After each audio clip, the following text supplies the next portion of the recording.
میرا نام دعائزہ ہے، میں ظہیر احمد کی بیوی ہوں۔ میں کراچی سے لاہور اپنی مرضی سے آئی تھی۔ میں نے اپنی مرضی سے یہاں لاہور میں ظہیر احمد سے نکاح کیا تھا۔ مجھے میرے ملک کا قانون، آئین اور اسلام اس بات کی اجازت دیتا ہے کہ میں اپنی مرضی سے جہاں جانا چاہوں جا سکتی ہوں۔ میں اپنی مرضی سے جس سے شادی کرنا چاہوں کر سکتی ہوں۔ میں نے کورٹ میں 164 کے بیان بھی ریکارڈ کروائے تھے اپنے شوہر کے حق میں، جس کے بعد بھی سندھ پولیس اور پنجاب پولیس ہمیں ہراس کر رہی ہے، ہمیں تنگ کر رہی ہے، پریشان کر رہی ہے، ہمیں غیر قانونی طریقے سے ڈھونڈ رہی ہے۔ سندھ پولیس ہمیں غیر قانونی طریقے سے کڈنیپ کر کے کراچی لے کے جانا چاہتی ہے، جہاں ہماری جان کو خطرہ ہے۔ میں کراچی نہیں جاؤں گی۔ اگر ہمیں کچھ بھی ہوا تو اس کے ذمہ دار سندھ پولیس، پنجاب پولیس اور میرے ماں باپ ہوں گے۔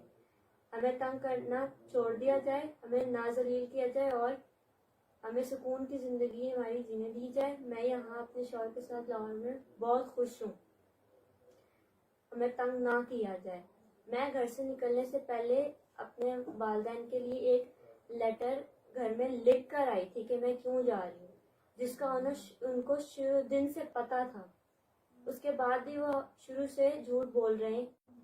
میرے سسرال والے بہت اچھے ہیں، جو یہ کہہ رہے ہیں کہ گینگ ہے، ایسے ہیں ویسے ہیں، یہ سب انٹرنیٹ پہ جو بول رہے ہیں سب جھوٹ ہے۔ میرے سسرال والے انتہائی شریف اور انتہائی اچھے ہیں، میرے ماں باپ سے بھی زیادہ بہت زیادہ اچھے اور شریف لوگ ہیں۔